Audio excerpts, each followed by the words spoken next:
Hello, everybody. This is GM Starsun, and let's talk about anime superheroes.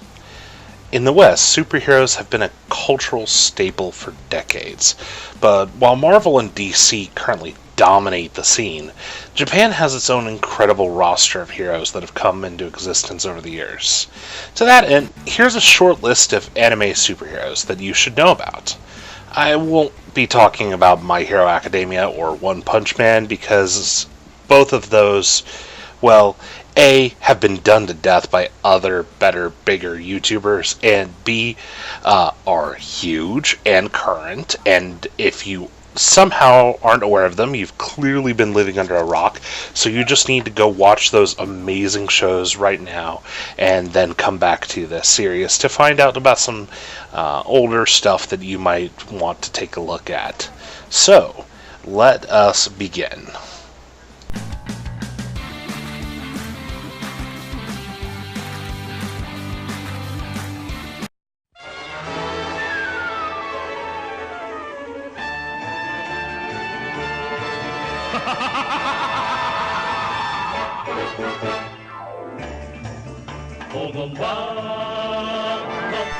Oh, that laugh.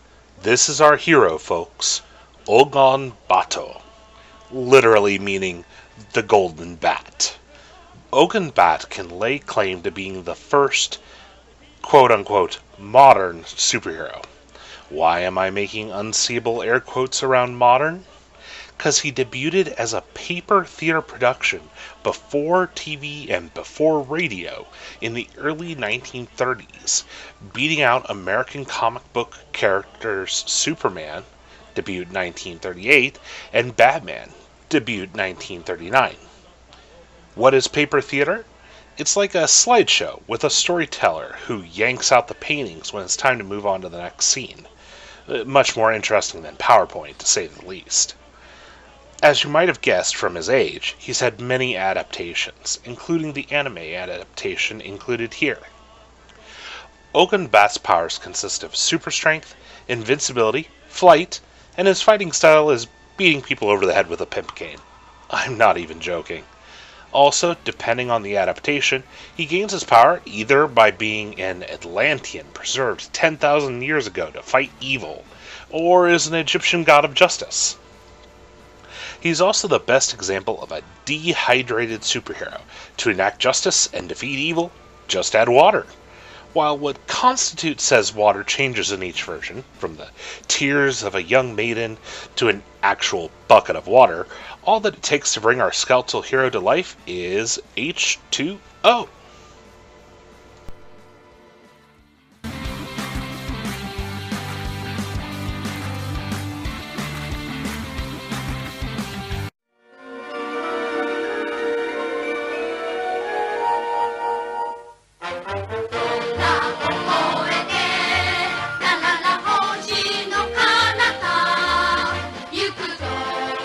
Probably the biggest reason anime migrated to the West. The one, the only, the often recreated and refranchised Astro Boy. Or, as he's known in Japan, the Mighty Atom. One of these days I'm going to have to do a talk about just how much the bomb dropping on Japan affected it from a cultural and media shift standpoint. Anyways, Astro is a robot who was created by one Dr. Tenma after his son died in an accident. Or murdered. Depends on the version. Anyways, however, he soon realized that Astro Boy couldn't fill the void in his heart. So, he sold him to the circus. Yeah, he sold the kid he built and somehow enshrined with a soul to the circus. Don't let anyone tell you that the older stuff was more wholesome. Even Astro Boy got dark at times. He is then later discovered and adopted by Professor Ochanomizu, who teaches Astro Boy to fight crime, evil, and injustice. Whenever possible, the translators for Astro Boy wanted to keep the names the same as they were in Japan. Their reasoning was that the story took place in Japan, so people should have their Japanese names whenever possible. But the translators soon realized there was a bit of an issue. Most of the names in the Mighty Atom were puns. they didn't work in English.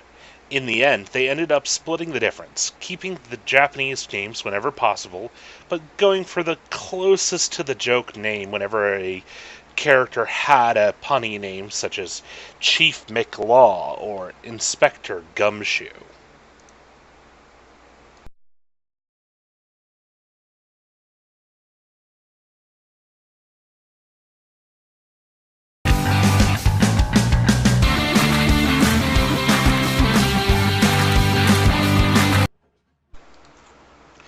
Ba-O, written by Araki Hirohiko. Yeah, that one. The one who did JoJo's Bizarre Adventure. Yes, this is a JoJo's reference. Everything is a JoJo's reference. Welcome to the internet. Before he was making ripped, muscly men doing magical martial arts moves, he was writing ripped, muscly, gritty superhero men with tragic backstories and a ton of violence. I mean, a whole lot of violence. Yeesh, if I could monetize videos, I'd be worried about getting this nonsense struck down for violating content conditions. Ba-O is a young man turned into a weapon of war by an evil alien insect living in his brain, and he only has 11 days to stop the mad scientists coming after him. Otherwise, the insect will kill him. Actually, it'll kill him anyways, but don't let him know that. All while protecting the little girl with psychic powers who rescued him. I'm gonna utter a bit of anime heresy here, but I don't actually like JoJo's Bizarre Adventures. Now, put away your pitchforks, plenty of time for that later, but I just couldn't get into the story. Here, however, Araki puts some of his best strengths forward. Well-drawn fight scenes, beautiful animation, beautiful men, very distracting men, excuse me, and ultraviolence at its absolute best and, well, most bloody and violent.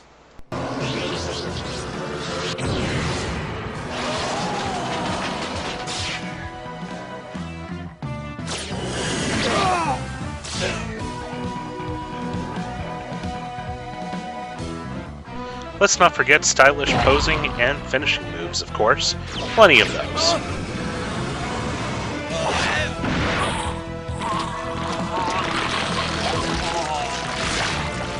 Eat this!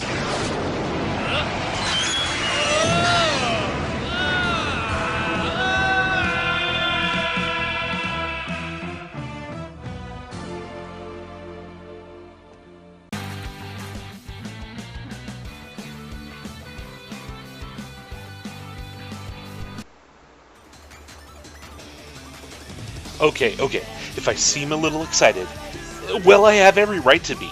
This is Hero Man. Repeat after me. This is an anime written by the Stan Lee.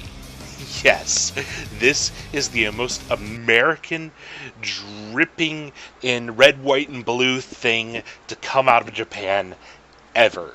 At least in my opinion. It has all the hallmarks, and then some, of a Stan Lee production, including a bullied and misunderstood kid who's suddenly given access to incredible powers that they must learn to use responsibly. Our hero, aptly named Hero Man, is a toy that is found by our protagonist, Joey, after he's been discarded.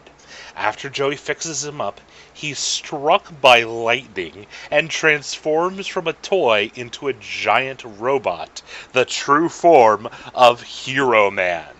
Hey, this is Stan Lee. It doesn't have to make sense, it just has to be awesome. Joey is also given a wrist guard of sorts that allows him to dial into the various powers of Hero Man, granting him new powers and occasionally letting him share and help in the fight. Also, this was animated by Studio Bones, as if you needed more reasons to watch it, right?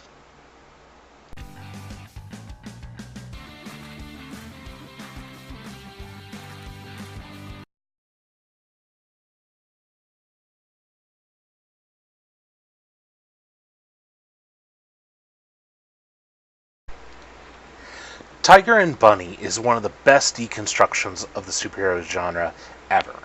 It follows a society with superheroes to its logical conclusion, who pays the rent when you're out fighting villains? Now, you might notice that you're seeing double right now, and there's a reason for that. On the right is the original version produced by Viz Media, which shows that our heroes support their day-to-day lives by accepting sponsorships and have to be concerned with how their advertisers will perceive their actions. For some reason, probably to avoid the legal headache of having to get permission again, the Netflix version scrubs all the advertisers from the show. While it's certainly fine from a story perspective, it really seems to lose some of the punch of the meaning when the advertisers are just generic companies rather than brands that we know. It doesn't hurt that some of the scrubbing is done kinda badly. Blue Rose is sponsored by Pepsi, and so has Pepsi products all the time, which are then turned into generic bottles of brown sludge. Weird, right? But either way, you really need to check this one out. It's beautifully animated and has a great story to tell. That story is of the aging hero, Wild Tiger, whose ability is to give him the strength of 100 men, who for years has been kinda slipping as advertisers refuse to cover his wild bouts of destruction as he saves people no matter the cost. He is just too expensive to cover, and he never even wins the show that he's on, Hero TV. In steps Barnaby Jr., one of the first heroes to do away with the whole secret identity thing. The company sponsoring him buys out Wild Tiger's agency and pairs the two up, thinking a young and old duo will be a great seller. Now the two heroes have to learn to work together while things move in the shadows of Hero City. It's a great story, and it really speaks to the difficulties of being a superhero and the things that go along with it.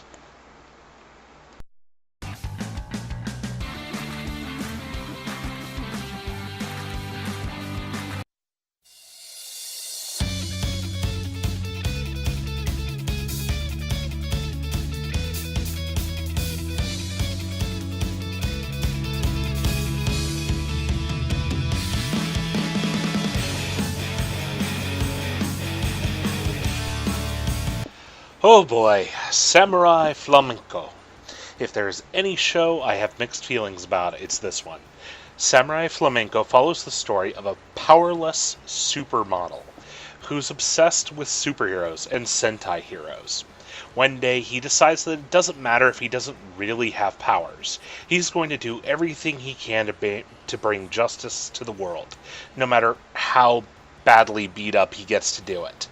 About a third of the way through the series, things get weird by starting to take the story straight instead of as a deconstruction or a meta parody, introducing mechas and other characters and playing things as a straight action hero story, which sadly really loses the heart of what makes Samurai Flamenco a great hero.